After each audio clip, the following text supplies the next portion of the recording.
sambung dengan soalan. Okey, kita sambung dengan soalan 9. Okey, kita sambung dengan soalan 9. So, kita lihat soalannya.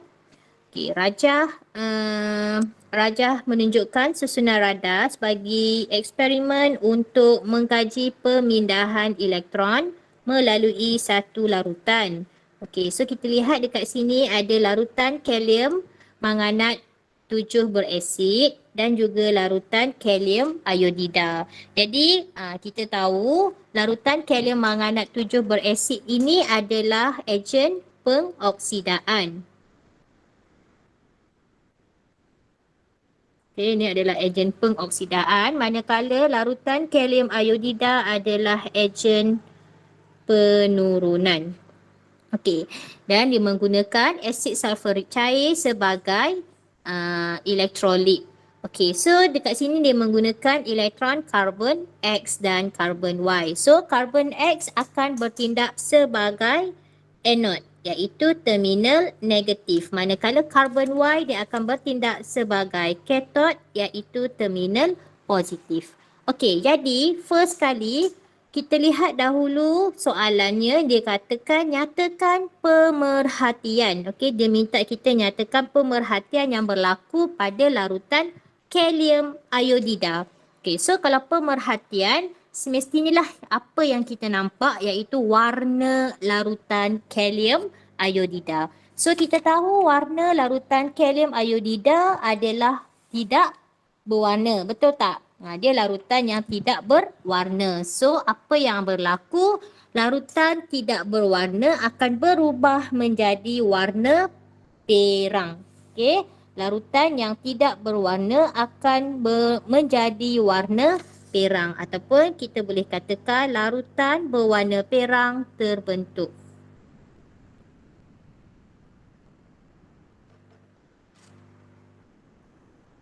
Okey. So, sekiranya kamu dah jawab, sekiranya kamu dah jawab soalan ini, kamu boleh terus tanda menggunakan pen merah dan bagi satu markah untuk jawapan kamu. Okey, kamu write. Terus je write, bagi satu markah. Macam tu. Bulatkan satu markah tu. Maknanya kamu dapat satu markah. Okey, ini adalah soalan yang berformat SPM. Biasanya soalan SPM kertas 2 bahagian A atau bahagian B dia akan tanya soalan berbentuk macam ni lah untuk tajuk tindak balas redox. Okey, seterusnya soalan nombor 2, tulis persamaan setengah bagi tindak balas di A1. Okey, tulis persamaan setengah bagi tindak balas di A1. So di A1 adalah kalium iodida iaitu ejen penurunan. Okey, jadi apakah persamaannya? Kat sini persamaannya adalah okey, first kita kena tulis. Kalau tulis, biasa kita tak tulis dulu kan depan dia. Kita tulis sahaja persamaannya. Okey, ion iodida akan bertukar menjadi iodin. Okey, akan bertukar menjadi iodin dengan menderma elektron. So kita tahu iodin ada 2, so kita letak 2 di hadapan ion iodida, dan apabila kita letak di hadapan 2 depan ion iodida, so maknanya ada 2 negatif, so elektron yang didermakan adalah 2. Okey, ini yang kebanyakan, bukan ramai, kebanyakan yang tak dapat jawab soalan 9A2, perubahan nombor pengoksidaan. Okey, yang ini kita akan bincang pada hari ini. Tapi cikgu tunjuk dahulu. Okey, so nombor pengoksidaan ni dalam bahasa yang mudahnya kita katakan adalah tengok cas ion tersebut. Kalau ion, nombor pengoksidaan tu kita tengok cas dia. Okey, so dekat sini kita nampak iodin. So maknanya ini negatif. So negatif 1. So tulis dulu dari negatif 1 kepada iodin. Kalau iodin maknanya dia molekul. Okey, sekiranya molekul atau atom, nombor pengoksidaannya adalah kosong. So okey, so dari negatif 1 ke kosong, bertambah atau berkurang nilai tersebut?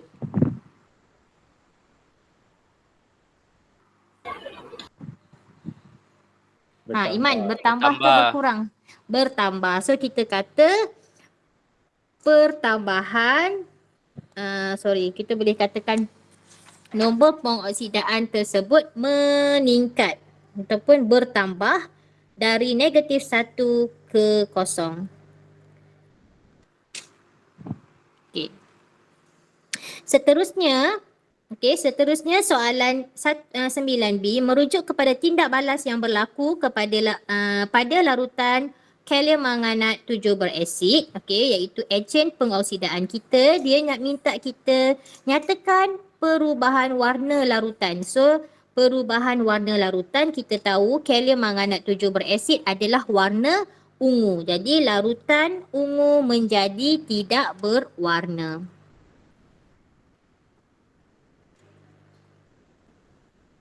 Okey. Seterusnya, kita lihat soalan 9B2.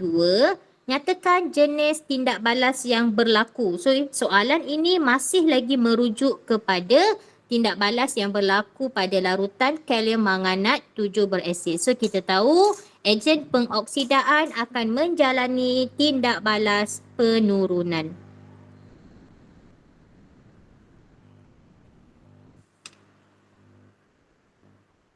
Okey, tulis persamaan setengah bagi tindak balas tersebut. Okey, ini yang saya nak ajar kamu semalam kan, macam mana kita nak menulis.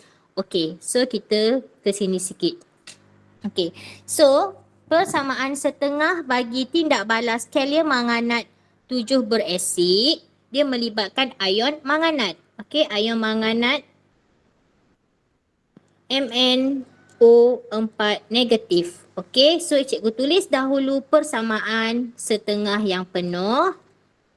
Cuma kejap lagi saya nak terang macam mana kita boleh dapat tindak balas setengah yang macam ni. Okey, tolong dengar betul-betul ya. Okey. So, first kali step dia, step dia yang pertama, first kita kena ingat ion manganat, ion manganat dia akan bertukar mesti jadi ion mangan. So macam mana tu? Yang ni. Cikgu tulis kat sini. Ion manganat mesti jadi ion mangan. So Mn, boleh nampak kan kat bawah cikgu tulis MnO4 negatif. Tinggalkan ruang kosong, menghasilkan ion mangan. So kamu kena hafal lah formula ion manganat dengan ion mangan.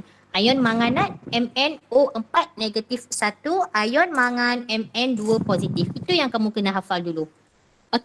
Yang kedua, nampak? Mn dah jadi Mn2 plus O.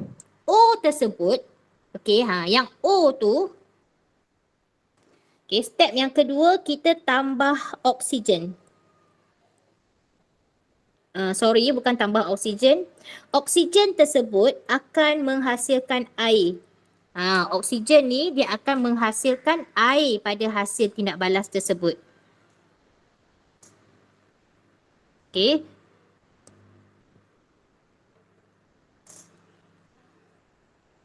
So tambahkan, tambah dengan H2O. Tambah je. Kita tak seimbangkan dia lagi. Step yang ketiga. Kamu tengok. Apabila adanya air, mesti ada hidrogen, betul tak? Jadi, hidrogen tu menyebabkan kita tambah ion hidrogen dekat bahan. Kita tambah ion hidrogen pada bahan. So tambah dengan H+. Tambah dengan H+. Sebab mesti ada ion hidrogen bergabung dengan oksida untuk membentuk air. At the end, baru kita seimbangkan cas. Kita seimbangkan cas.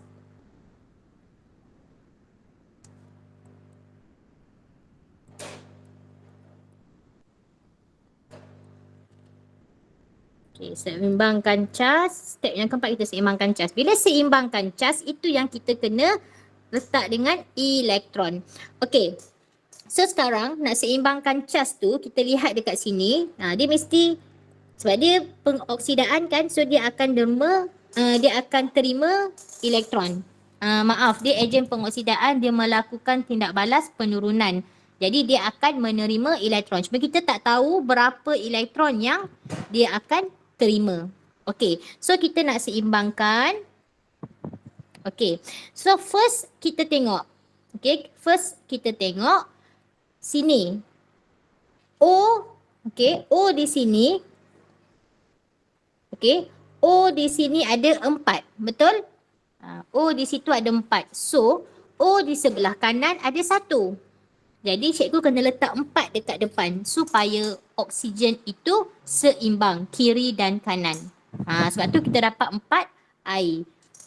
Bila cikgu letak 4 dekat depan air, automatik hidrogen dia akan jadi 8. Betul tak? Okay, hidrogen dia akan jadi 8. Jadi, saya kena letak 8 dekat depan ion hidrogen. Okey, sebab itulah persamaan kita ada 8 hidrogen. Okey, sekarang kita nak tahu berapa elektron. Okey, kita nak tahu berapa elektron. So, kita lihat dekat sini. Kita kira lah. So, kita kena kira berapa elektron yang diperlukan. Ni cikgu padam. Okey, so ion manganat negatif 1. Okey, ion manganat negatif 1. Hidrogen positif 8. Jadi sebelah kiri negatif 1 positif 8 dia akan hasilkan positif 7. Betul tak? Faham tak setakat ni? Faham. Okey, faham kan? Okey, manakala sebelah kanan, okey, hidrogen ni of course lah kosong, memang tak ada charge kan? Okey. Ion mangan ada positif 2. Charge dia adalah positif 2. Okey. Jadi kita nak kena seimbangkan positif 7 dengan positif 2. Elektron charge dia negatif. Elektron charge dia negatif. Jadi kita kena kita kena terima berapa elektron untuk balancekan charge dia. Cikgu tanya, kita kena terima berapa elektron untuk balancekan charge kiri dan kanan? 5. 5. Sebab tu kita dapat 5. So bila kita letak 5 elektron, nilai charge dia adalah negatif 5 sebab elektron bercharge negatif. So 7 tolak 5 akan dapat sebelah kiri, at the end kita akan dapat semua ni positif 2. Okey, 7 tolak 5. Dapat 2. So sekarang barulah balance. Sebelah kiri ada positif 2. Charge dia sebelah kanan total charge adalah positif 2. Inilah yang kita dapat. Inilah asalnya terhasilnya persamaan setengah untuk ion manganat yang diturunkan menjadi ion mangan. Sama kan? So kalau kamu dah persamaan ni dia takkan berubah lah persamaan setengah ni. So kalau kamu tanya macam mana dapat, inilah tips dia. So kalau kamu boleh hafal, is the good way. Maknanya dalam exam takkan kamu nak kena ingat satu-satu step. So memang kena hafal. Okey. Faham ya? Okay, seterusnya kita sambung tulis persamaan setengah bagi tindak balas tersebut. So kita tulislah MnO4 minus 1 plus 8 H plus tambah 5 elektron equal to Mn2 plus 4 H2O. Okay. Right. Ni in case kalau kamu tak tahu nak tulis, kamu boleh ingatlah 4 step yang saya ajar tadi. Okay, apakah fungsinya larutan kalium manganat 7 berasid? So, dia bertindak sebagai jambatan jambatan jambatan garam. Okey. Jambatan garam. So kejap bukan. Sorry, larutan kalium manganat 7 berasid ni adalah ejen pengoksidaan. Sorry. Fungsi larutan kalium manganat 7 berasid ni adalah ejen pengoksidaan ya. Dia bertindak sebagai ejen pengoksidaan. Okey. Seterusnya, namakan reagen lain yang boleh menggantikan larutan kalium manganat 7 berasid. Namakan reagen lain. So, reagen lain, awak carilah, awak hafalkan ejen pengoksidaan yang lain. So, apakah contoh ejen pengoksidaan yang lain yang boleh kita guna?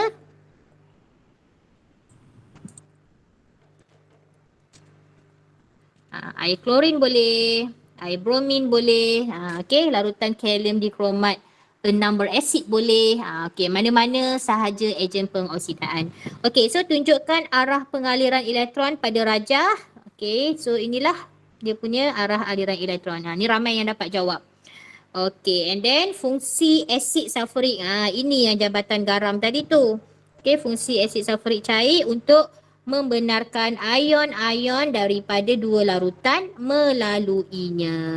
Okey, so inilah jawab macam ni awak boleh dapat 10 markah yang lengkap. So bagus bila cikgu tanda jawapan kamu memang ramai yang dapat 18/20. Maknanya each question dia dapat dia dapat 9 markah. Okey, so cikgu terus proceed dengan soalan 10. Cikgu tak nak explain lagi pada gambar rajah sebab kita nak jimat masa. So 10A, lukiskan arah aliran elektron. Okey, so arahnya daripada P ke Q. Okey, daripada P ke Q. Okey, fungsi asid sulfurik. Okey, fungsi dia adalah untuk membenarkan pengaliran ion-ion daripada dua larutan mengalir melaluinya ataupun untuk melengkapkan litar. Kedua-dua jawapan diterima. Okey. Okey, pemerhatian bagi ferrum 2 sulfat. So, ferrum 2 sulfat, ferrum 2 warna-warna hijau. Okey, larutan hijau jadi ke ferrum 3. Okey, warna hijau menjadi warna perang. Okey, manakala air bromin, larutan perang. Okey, larutan perang jadi tidak berwarna. Okey, sebab dia dah menjadi ion bromida. So, kalau ion bromida memang tak berwarna lah.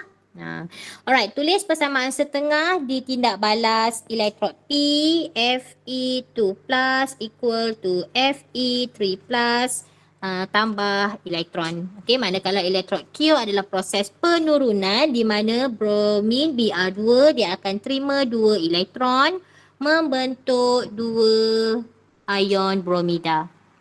Okey. Alright, seterusnya nyatakan ejen pengoksidaan dan ejen penurunan. So, ejen pengoksidaan untuk soalan kita ni adalah air bromin.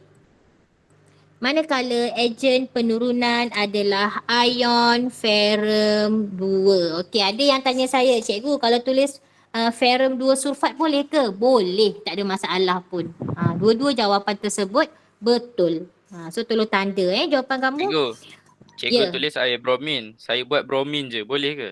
Boleh. Okey. Okey, bromin memang Br2. Tapi kalau kamu tulis bromida, salah. Boleh? Boleh. Tolong semak tau, semak. Tanda terus dekat modul tu. So nanti bila naik sekolah cikgu tengok, kamu dah tanda. Senang hati cikgu. Okey, soalan F, 10F, nyatakan perubahan nombor pengoksidaan. So sama macam soalan nombor 9. Dia berubah daripada positif 2 ke positif 3. Kena tulis positif. Jangan tulis 2 ke 3 sahaja. Okey, kena tulis. So, kalau positif 2 ke positif 3, kita kata dia meningkat. Alright, saya namakan satu bahan kimia yang boleh digunakan untuk menggantikan air bromin. So, air bromin ni adalah ejen penurunan. Betul air bromin. Sorry, ejen pengoksidaan. Cikgu salah dia saya hari ni.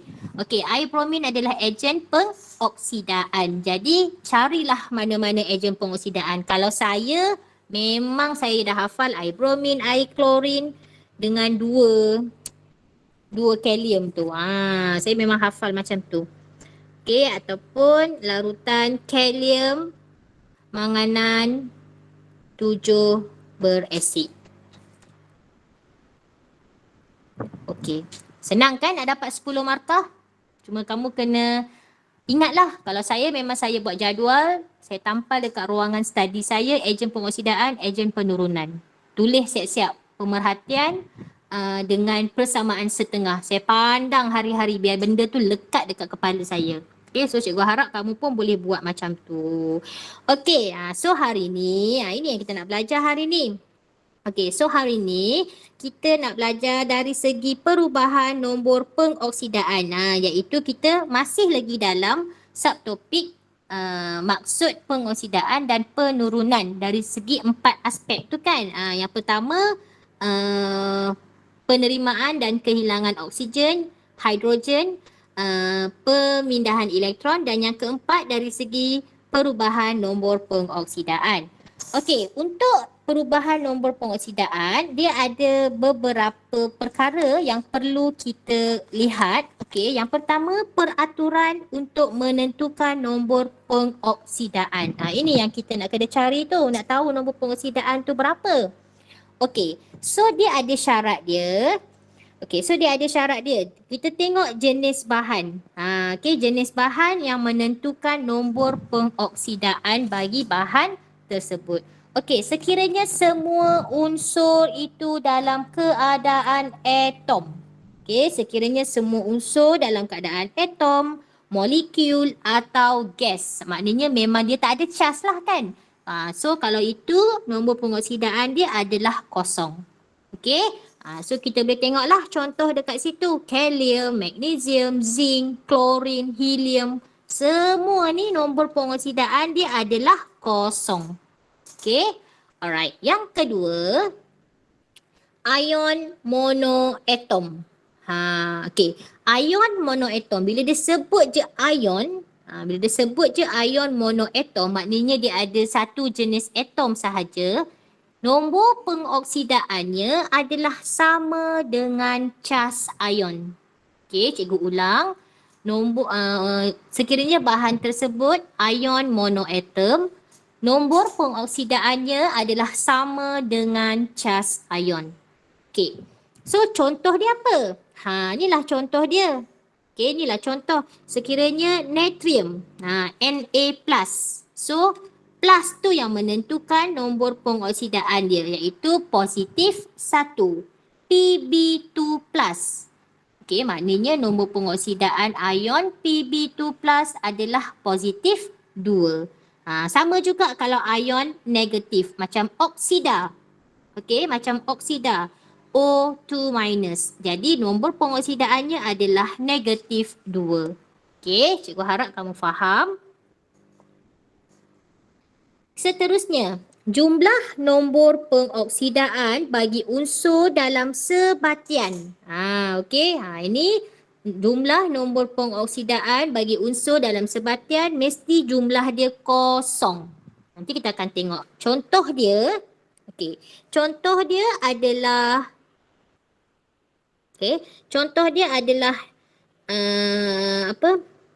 nombor pengoksidaan dalam sulfur dioksida. Sulfur dioksida ni adalah kosong. So kalau kita nak cari nombor pengoksidaan sulfur dalam sulfur dioksida, kita gunakan formula macam ni. X itu menunjukkan nombor pengoksidaan untuk sulfur, tambah 2 menunjukkan bilangan oksigen, negatif 2 adalah nombor pengoksidaan oksida, sama dengan kosong. So kita buat dia dalam bentuk persamaan linear. So kita akan dapat jawapannya, nombor pengoksidaan bagi sulfur adalah positif 4. Ini sekiranya dalam satu sebatian. Okey. Seterusnya kita lihat yang keempat. Okey, kita lihat yang keempat, jumlah nombor pengoksidaan bagi unsur dalam ion polyatom. Maknanya ion polyatom tu kalau dia ada dua jenis atom. Macam ion dikromat. Okey, ion dikromat pula. Yalah ion dikromat kan. Ion dikromat Cr2O4 tu. Okey, nombor pengoksidaan untuk ion polyatom ni, dia punya nombor pengoksidaan sama dengan cas. Okey, sama dengan cas ion polyatom tersebut. So contoh dia kat sini nampak. nitrat NO3 negatif 1. Okay. So dia ada dua jenis atom dekat situ. Nitrogen dengan dia ada dua ion kat situ. Ion nitrogen dan ion oksida. So negatif 1. So nombor pengoksidaan dia adalah negatif 1. Okay, sama. Karbonat. Negatif 2 charge karbonat kan. So nombor pengoksidaan ion polyatom ini adalah negatif 2. Okay, jelas tak setakat ini? Jelas. Okay. Alright, seterusnya kita nak tengok latihan yang keempat. Okay, kita nak tengok latihan yang keempat. Soalan dia minta kita hitungkan. Okay, hitung latihan yang keempat. Hitungkan nombor pengoksidaan bagi unsur yang bergaris di dalam sebatian. Okey, contoh dia bagi dekat sini ferrum klorida. Okey, kita nak cari nombor pengoksidaan bagi ferrum. Padahal kita tahu ferrum tu charge dia mestilah positif 2 kan. Dan memang pun kita dapat nombor pengoksidaan dia positif 2. Tapi kita cuma kena tunjukkan jalan pengiraan. Sebab soalan macam ni biasanya 2 markah. 2 markah tu maksimum lah. Tapi kemungkinan boleh jadi juga 1 markah. Okay, depends on question. Okay, kita tengok soalan A. Okay, kita lihat soalan A. Okay.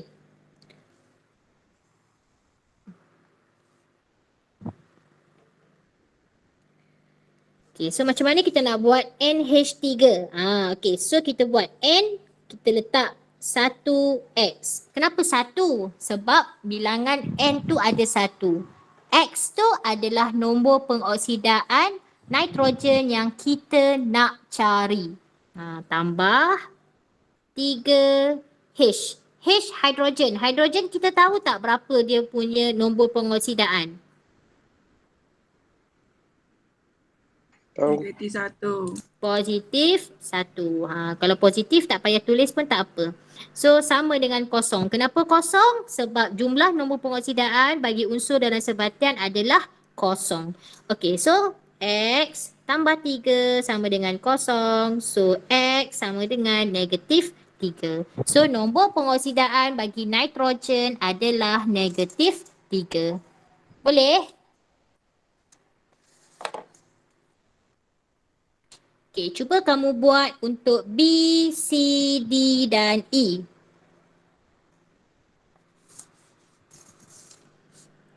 At the end tulis nombor pengoksidaan nitrogen adalah negatif 3. Okay, sekarang cikgu nak minta kamu buat B, C, D dan E.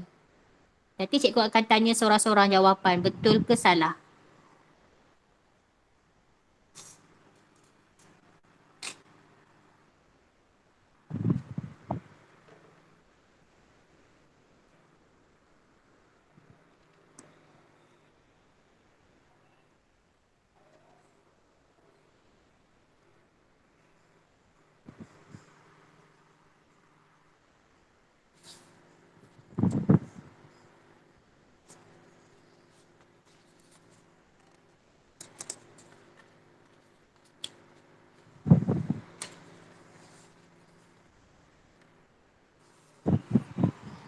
Dapat tak kira?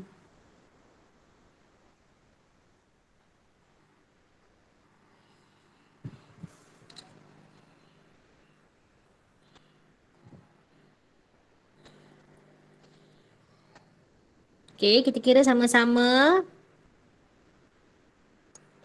Cikgu, B tu negatif 1 B negatif 1. Saya salah. Tak berapa betul tu. Okay. Yang lain dapat tak? Negatif 2 ke cikgu? Cikgu 2 cikgu. Negatif 2 dapat. Sekejap, kita kira. X tambah. 2 cikgu. Positif 2. Saya pun dapat. Itulah. Saya pun dapat Okay. X sama dengan positif 2. Betul tak? Betul, saya salah tekan. Okay. Tekan kalkulator betul-betul tau. Prof Aziz juling dengan mata. Juling dah mata kan. Biasalah kelas 12.5 apa yang saya tanya tu kamu nak tukar ke? Tapi tak apa, saya okey je.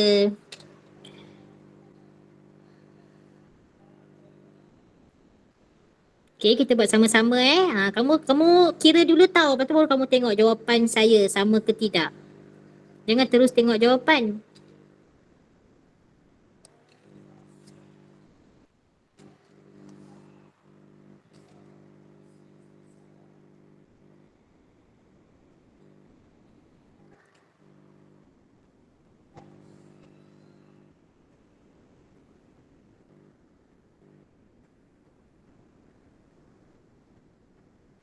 Positif tu kena letak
Okay. Dapat sama tak macam saya?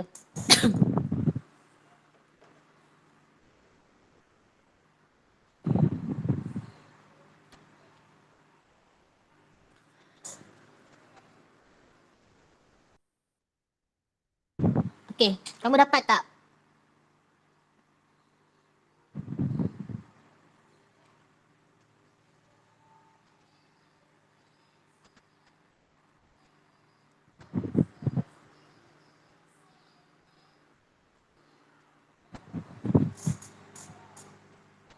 Okay, boleh ke? Boleh kau. Boleh. Okay, saya dah paparkan jawapan. So, kamu kira sampai dapat. Boleh? Saya nak proceed dengan latihan nombor 12. Okay. Untuk latihan nombor 12, dia minta kita hitung nombor pengoksidaan bagi unsur yang bergaris. Okay, bagi unsur yang bergaris di dalam sebatian. Okay, so kita tengok dia dah bagi contoh. Contoh yang pertama iaitu disuruh kita cari nombor pengoksidaan karbon dalam ion karbonat. Okey. So, dia bagi kat sini nampak X ni adalah untuk nombor pengoksidaan karbon yang kita nak cari. Nampak tak? Dia punya jumlah nombor pengoksidaan adalah sama nilai dengan cas ion polyatom tersebut. Okey. Alright. So, diselesaikan persamaan ni, dia akan dapat nombor pengoksidaan untuk karbon adalah positif 4. Sekarang cikgu nak kita buat sama-sama untuk A. Okey. A ni, kenapa cas dia negatif 2 ya? Buku kamu negatif 2 ke? Okey, tolong betulkan. Ini bukan negatif, 2 negatif ini adalah negatif sahaja. Tolong buang 2 tu. Nombor latihan 12A. Okey, latihan 12A kamu tolong betulkan.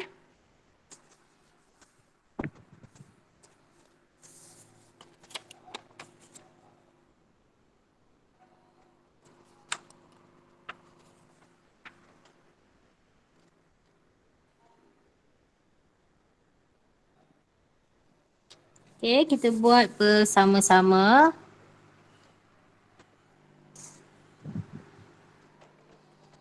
Okey, kita buat sama-sama.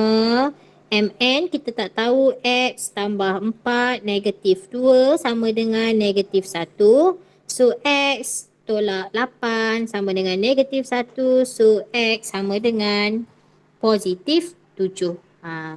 Okay, sebab tu kita sebut tadi kalium manganat 7 berasid. Kalium manganat 7 berasid. Sebab apa? 7 tu menunjukkan nombor pengoksidaan ion mangan dalam manganat tersebut. Okay, Cr dikromat. Okay, ion dikromat kita lihat, kita cari 2X tambah 7 darab negatif 2 sama dengan negatif 2. So, bila kita selesaikan, 2X tolak 14 sama dengan 2. 2X sama dengan 12. So, X sama dengan positif 6.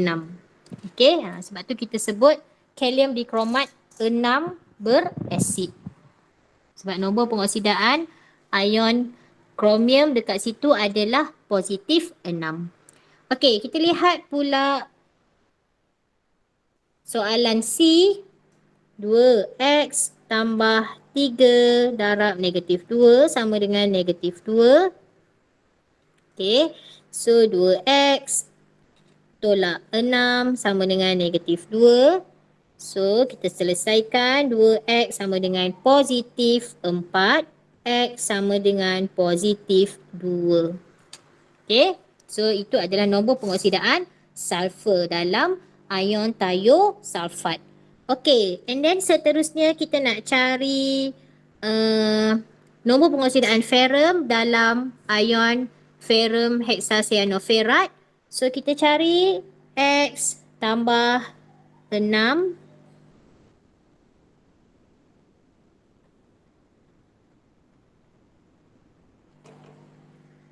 Okey, Cn ni, hexacyanoferrat ni, charge dia negatif 1 sama dengan negatif 3. Okey, so kita selesaikan X tolak 6 sama dengan negatif 3. X sama dengan positif 3. Okey. Seterusnya, ion amonium. Ion amonium kita nak cari nombor pengoksidaan ion nitrogen So X tambah 4 positif 1 darab positif 1 sama dengan positif 1. And then so X sama dengan negatif 3. Okey, so semua dapat sama tak jawapan macam saya? Sama. Sama kan? So cikgu harap semua dapat jawapan yang sama. Okey, latihan 13. Kita lihat latihan 13 ataupun latihan 13 dan 14 ni kamu nak buat selepas kelas. Cikgu jadikan latihan 13 dan 14 ni sebagai kerja rumah boleh? Boleh. Boleh. Okey. Boleh. Kita stop sampai latihan 14 ya hari ni. Penamaan IUPAC kita akan bincang pada minggu hadapan. Alright? Okey, so latihan hari ni cikgu nak minta kamu buat latihan 11 dan latihan 12. So cikgu minta kamu submit melalui Google Classroom. Okey, nanti saya akan semak daripada sana. Ada soalan nak tanya tak untuk hari ini? 13 dan 14 ya cikgu. Ya, latihan 13 Okey. dan latihan 14. Alright, hari ni tak nak banyak-banyak lah sebab dah tengah hari ni.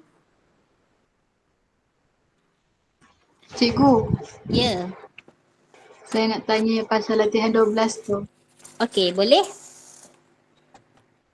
Yang mana? Yang D.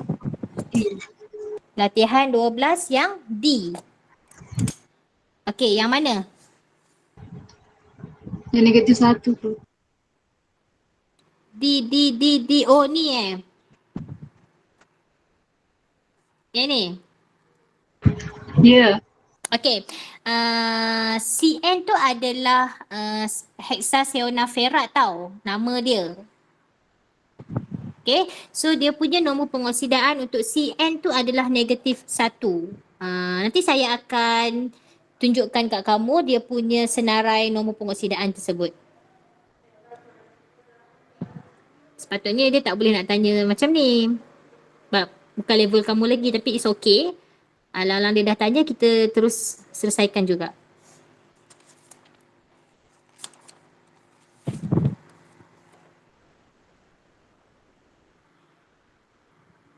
Okay, next question.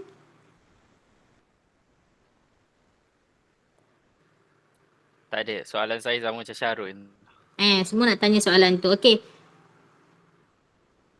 Okay, kalau tak ada, cikgu stop sampai